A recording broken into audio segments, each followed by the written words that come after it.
Okay, well, as you say, this has been a spirited discussion and one probably too spirited for me. I've backed off. I think you and I were talking about this earlier. I've backed off a little bit from this debate, which I didn't find very helpful between good lives model and RNR, or risk, need, responsivity. But I'll try to explain the two as well as I can. RNR, risk, need, responsivity, came first. It was a response to the 1970s in the United States and the United Kingdom and elsewhere. There was a consensus around the idea that nothing works in rehabilitation. And this was a consensus in the sense that it was believed by those on the political right who were always against rehabilitation, who saw it as too soft, and they wanted to make prisons harsher and put more people in prison, and they succeeded in that. And then also the political left, who saw this medical model approach as too manipulative, it was too much of an intervention on people's personal rights to be who they wanted to be. What right do we have to change people, to correct people who maybe have different views on drug use or so forth? So there was this consensus in the late 1970s against rehabilitation. The results have not been pretty. You will be well aware of the huge growth in the use of prisons in the United States in the 1980s, 1990s, and since then. And the similar patterns can be seen elsewhere, but nowhere quite as extreme as the United States, where this debate was the strongest. So all of this is to say, RNR emerged in the 1980s, a very conservative time in the United States. If you picture Ronald Reagan and Margaret Thatcher and all that was happening in this sort of rightward shift, RNR wanted to fight its way into this space and say, try to save rehabilitation. And it did that in many ways. It did that through largely empirical fireworks. They were very impressive in marshaling evidence, statistical, quantitative research evidence to show that they could reduce crime with a very specific and narrow workbook-based rehabilitation regime, and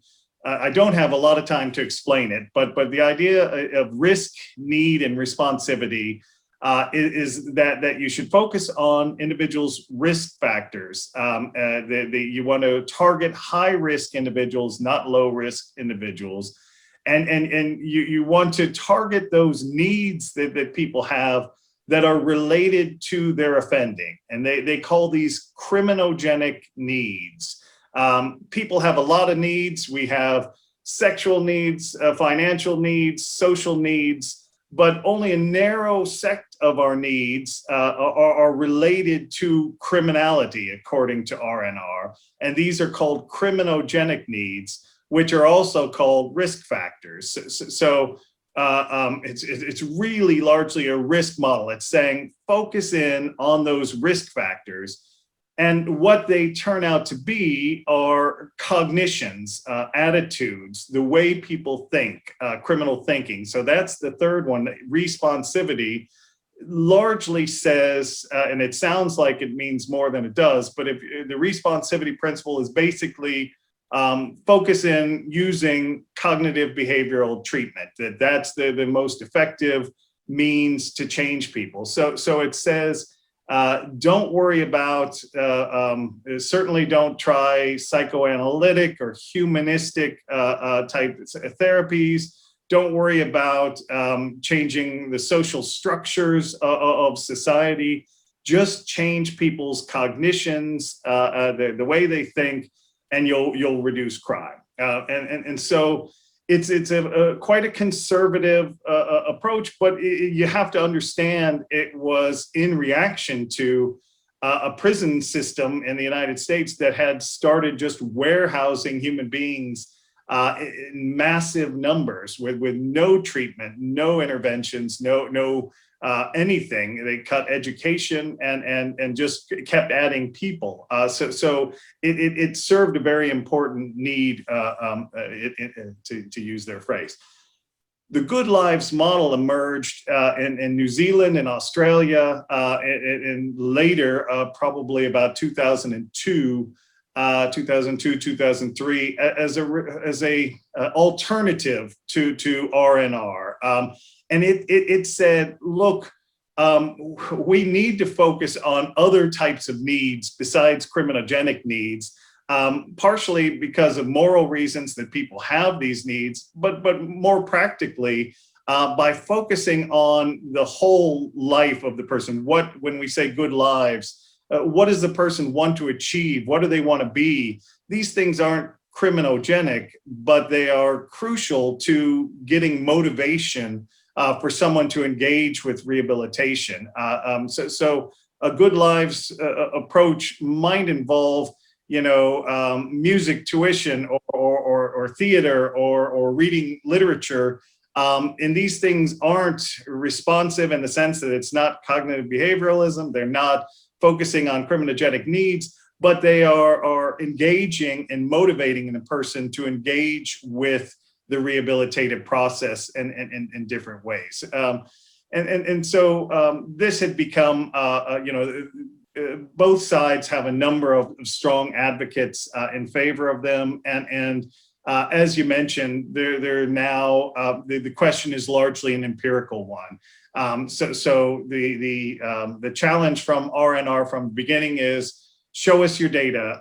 You prove that yours works better than ours, and we will change the RNR model. And to a degree, they already have, in many ways, adjusted RNR to include things like restorative justice, to include feminist approaches, and also to include much more of the kind of humanistic good lives model in the notion of responsivity now and current models of RNR. So in a way, the two are already merging into one, and there's no reason they can't coexist in a single model as far as I'm concerned. But at the moment, we're still awaiting data.